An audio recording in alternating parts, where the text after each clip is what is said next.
Today we are going to talk about finding purpose in 2020. Let's say I have this pitcher of water, and this water is your attention. This funnel is a purpose vehicle. Now is probably a good time to define purpose. Define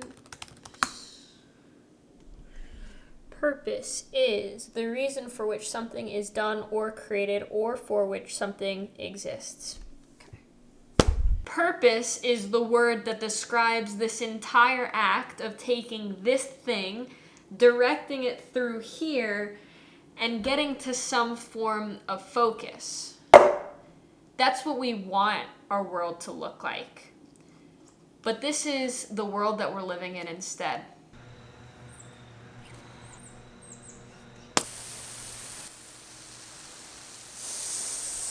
It just kind of goes everywhere. We live in a world where we've got this, and we've got this, and we've got Twitter and Instagram. And every time you pull out your phone or you pull out your laptop and you go on Twitter, and then you switch to Instagram, and then you go on Netflix, and then your friend texts you and you get the bing, and then you go to that, and then your mom calls you.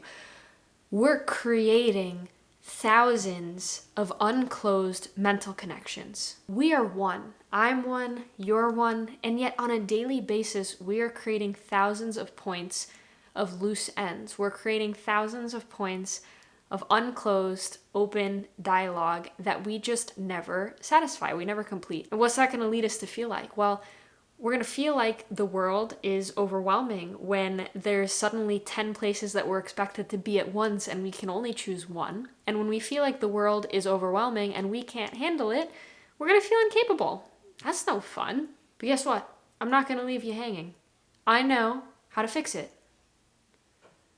We're going to do more hard things.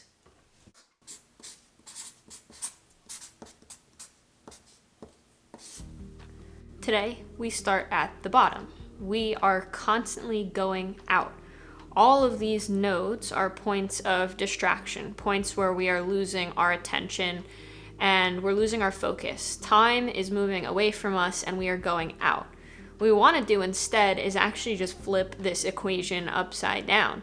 So our ideal is really just to start at the bottom like we were before, but instead of going out, we're going to constantly flow back in through a nice downstream of events. Picking an activity that flows towards us will allow purpose and attention to flow back to us. This is how we win. We win by doing things that require more time, more effort, harder things. Because hard things require more of us.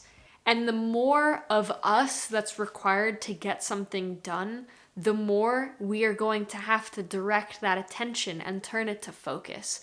The more that we focus, the more attentive and sharp and committed we are. And all of those things are going to contribute to your sense of purpose. So what are activities that have a high sense of purpose? An adventure is a prime example. Go on a camping trip. Go prepare to go on a 10-mile hike. Go to the gym and say that you're going to lose 10 pounds.